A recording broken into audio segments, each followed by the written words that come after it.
कौन सी कंपनी है, कितनी कितनी वोल्टेज बनती है वो लिखा हुआ है। सर से ही नहीं हुआ तो हमारे से क्या हो जाएगा। मुझसे पहले आप ही बताना क्या होता है। मेरे पास है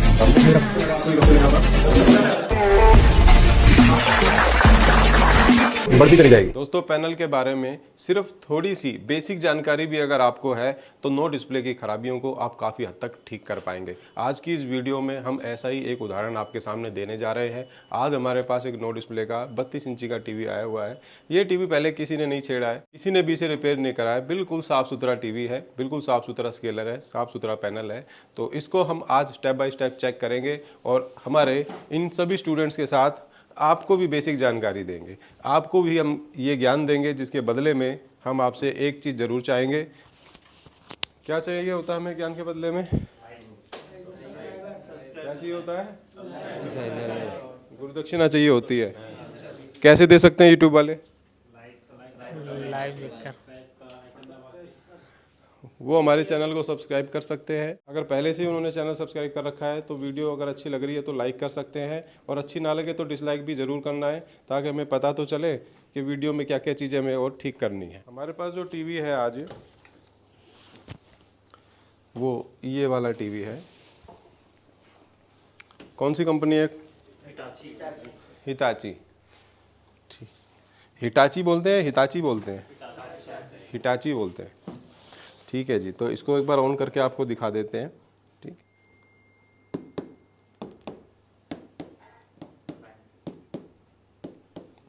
तो जैसा कि आप देख रहे हैं टीवी की बैकलाइट तो सही है, लेकिन पिक्चर इसमें दिख नहीं रही।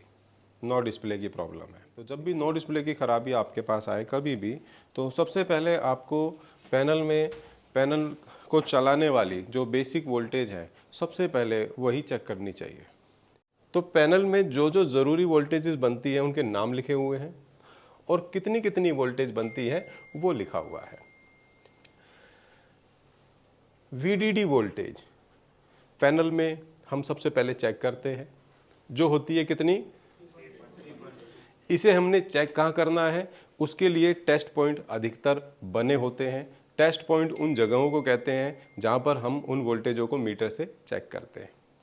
तो उन जगहों पे लिखा होगा VDD, तो उस जगह पे कितना वोल्ट आना चाहिए? 0.3।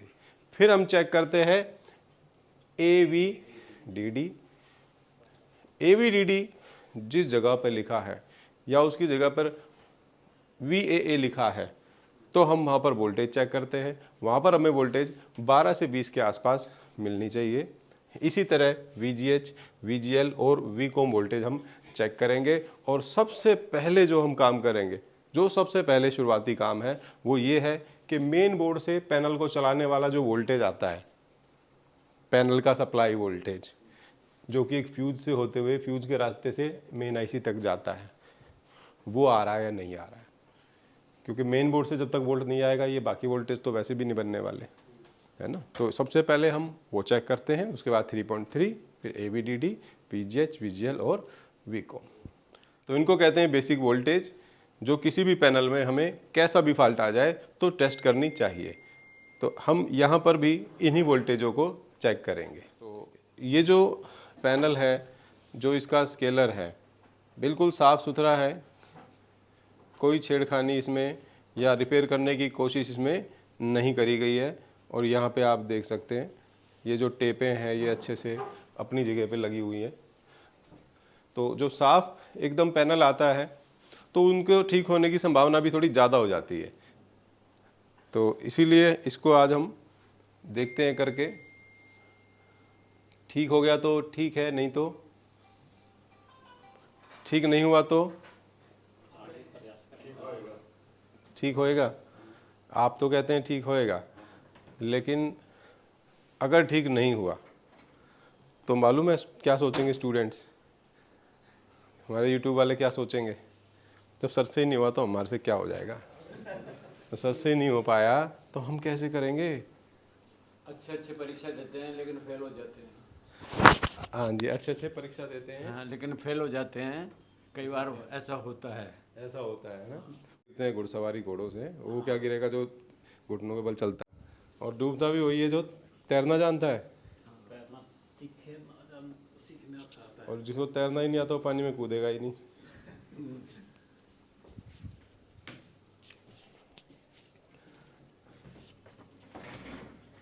तो अगर हमें सही रास्ता पता है तो ठीक होने की संभावना बहुत ज़्यादा हो जाती है, बहुत ज़्यादा।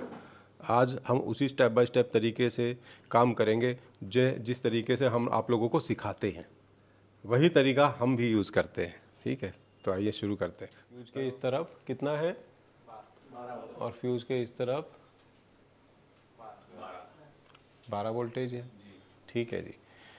उसके बाद अब हम स्केलर में ढूंढेंगे कि जो भी पैनल को चलाने वाली ज़रूरी वोल्टेज होती हैं, बेसिक वोल्टेज, उनके टेस्ट पॉइंट दिए गए हैं या नहीं दिए गए। कुछ पैनल ऐसे होते हैं जिनमें टेस्ट पॉइंट नहीं दिए गए होते, तो उनमें वोल्टेज कहाँ चेक करनी है वो भी मैं आपको सिखाऊंगा। ठीक है, पर इसमें हम पहले देख लेते हैं कि टेस्ट पॉइंट है या नहीं है।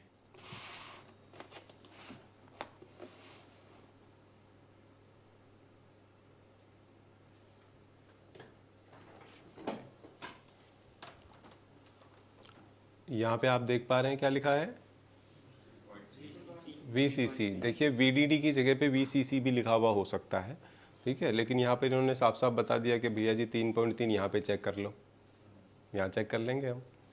ठीक है, उसके बाद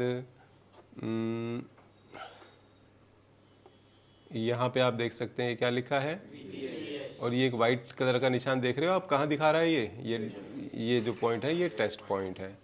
ठीक है, और ऐसे ही ये जो आप देख रहे हैं VLS, तो देखिए जो AVDD वोल्टेज होती है या जिसे VAA भी कहते हैं, उसकी जगह पे आपको VLS भी लिखा हुआ मिल सकता है। ठीक है, तो VLS वोल्टेज यहाँ चेक करनी होती है। ठीक है, तो यहाँ तो 3.3 आएगा, यहाँ पे आना चाहिए 12 से 20 के आसपास, और VGH की जगह पे आना चाहिए 30 वोल्ट के आसपास। इसी के साथ यहाँ पर VGL भी कहीं ना कहीं ज़रूर मिलेगा लिखा हुआ। तो 12 वोल्ट तो ओके आ रहे थे इसमें। अब हम चेक कर लेते हैं 3.3 मिल रहे हैं, नहीं आ रहे। 3.3 नहीं आ रहे तो VLS का भी आना मुश्किल है। आ रहे, नहीं आ रहे। देखिए जब VLS यानी AVDD वोल्टेज नहीं मिलेगा तो VGH वोल्टेज भी नहीं बनेगा। ठीक है, VGL वोल्टेज के बनने की संभावना भी 50% हो जाती है, और यहाँ पर तो 3.3 वोल्ट भी नहीं बन रहा। तो अगला स्टेप हमारा क्या होना चाहिए, तो जब टेस्ट पॉइंट्स पर कोई वोल्टेज ना मिले तो आपका अगला स्टेप ये होना चाहिए, कहीं ऐसा तो नहीं है कि इन रास्तों पे शॉर्टिंग हो, जहाँ पे ये वोल्टेज हम चेक कर रहे हैं ये ग्राउंड के साथ बजर तो नहीं आ रहा है इनके अंदर, फिर आपको ये देखना है। तो चेक करते हैं।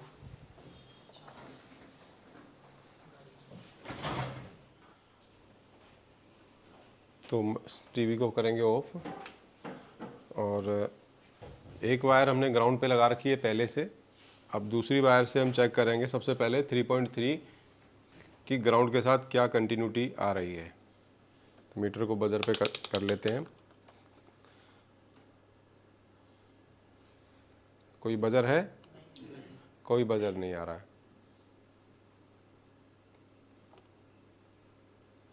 वीकॉम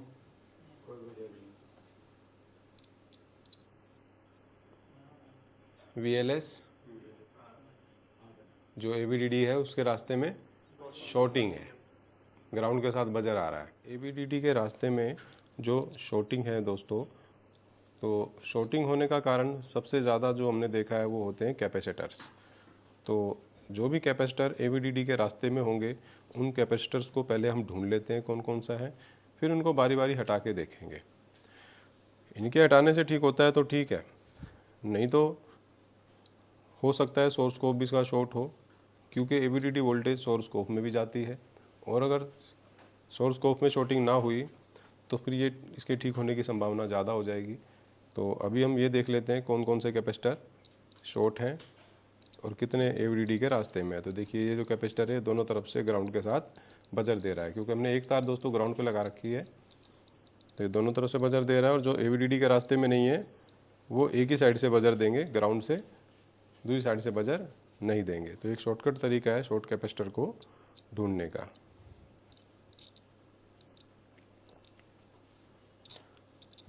और एक यहाँ पे आप देख सकते, एक छोटा सा कैपेसिटर जो है यहाँ पर है। तो अभी बारी बारी हम इनको एक बार निकाल के देख लेते हैं।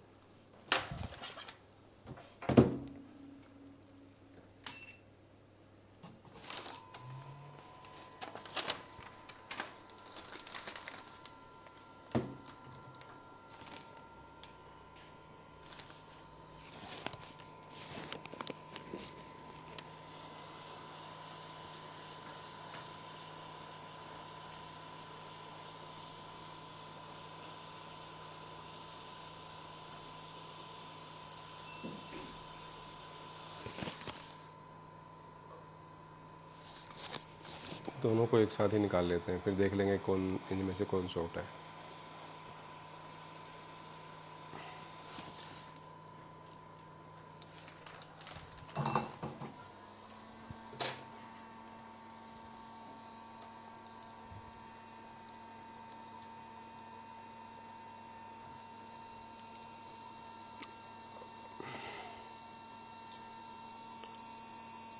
ये दो कैपेसिटर निकालने के बाद भी शॉर्टिंग है।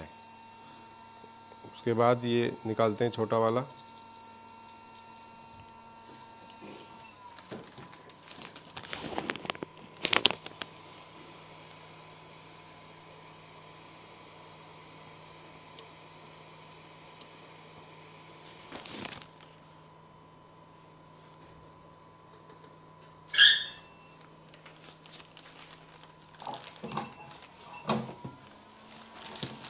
ग्राइंडर मशीन की वो तो कोई लेके गया हुआ है।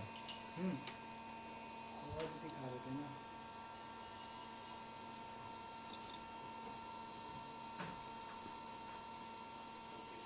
अभी भी शॉर्टिंग है। अब क्या बचा?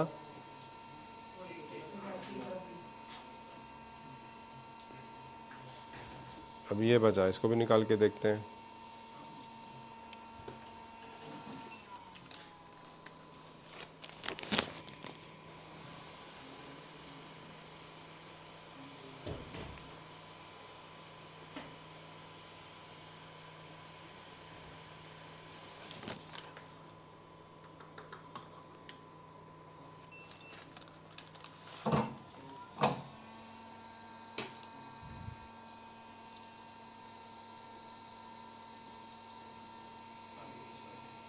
अभी भी शॉर्टिंग है।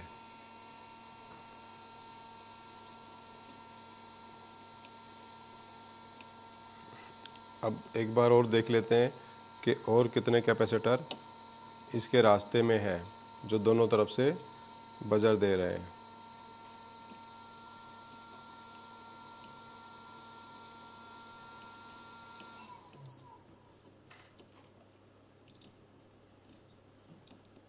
क्योंकि कोई भी चूक नहीं होनी चाहिए, तसल्ली से ही हमें टेस्ट करना चाहिए।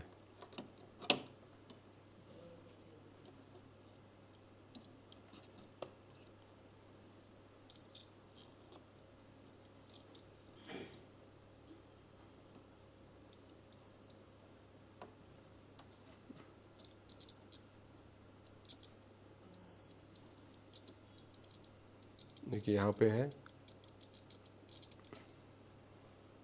ये इस तरफ।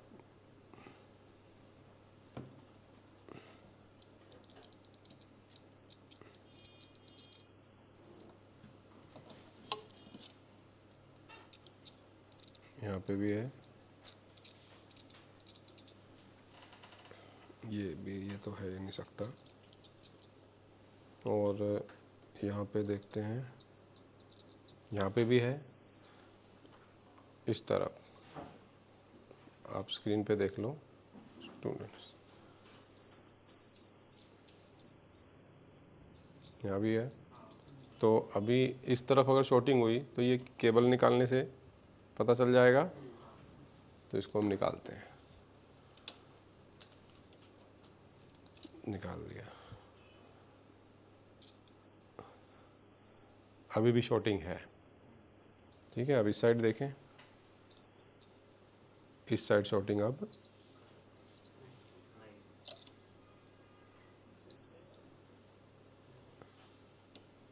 नहीं है, तो इसी साइड शॉर्टिंग है। तो अब जो छोटे वाले कैपेसिटर बचे हैं AVDD के रास्ते में जो हैं, इनको निकाल देते हैं सबको।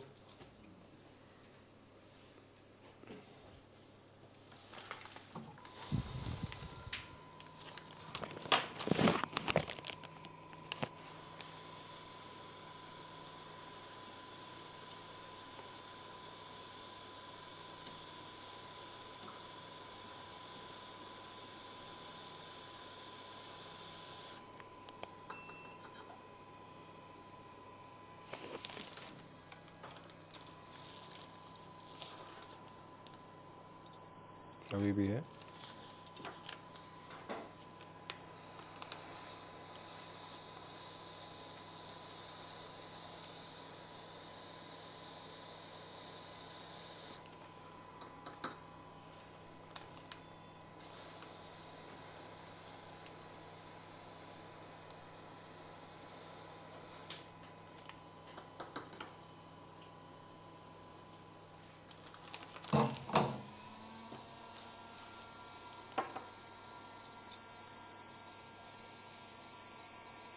अभी भी है।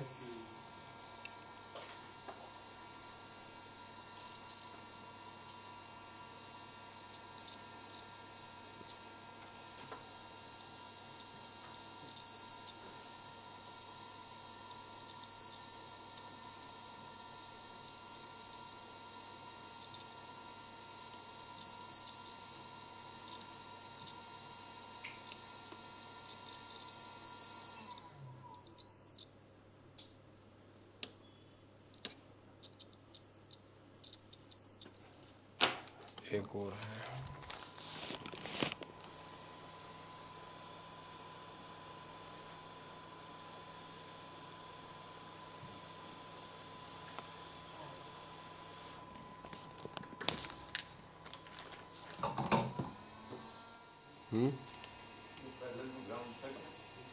निकल गई, वही आखिरी बचा था और उसी पे कार्बन जैसा लगा भी हुआ था।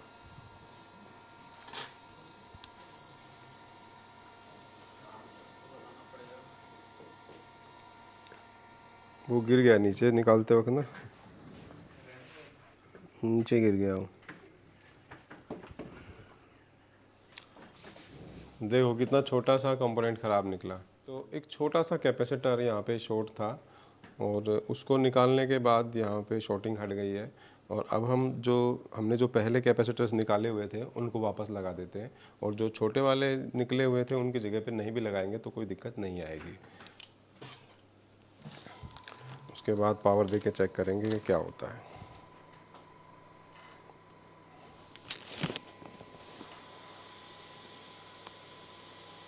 लगाना पड़ेगा, और कितनी वैल्यू का ये रहेगा ये तो आपको मैंने बताया था ना, कैसे पता चलेगा आपको। ठीक है जी।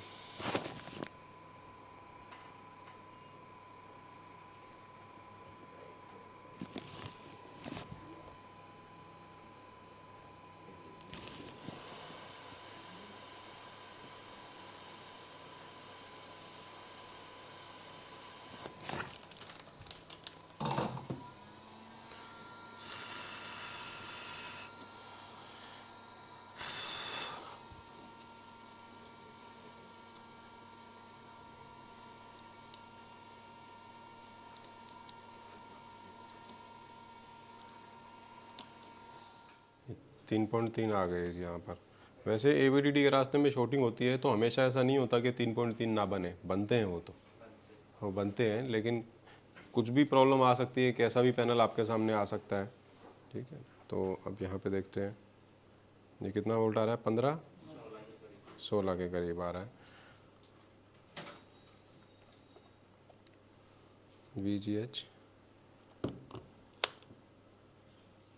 VGH वोल्टेज 35, विकॉम वोल्टेज भी मिल रहे हैं। लगभग सारे बेसिक वोल्टेज बन चुके हैं।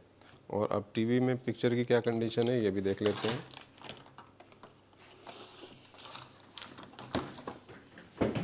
मुझसे पहले आप ही बताना क्या होता है।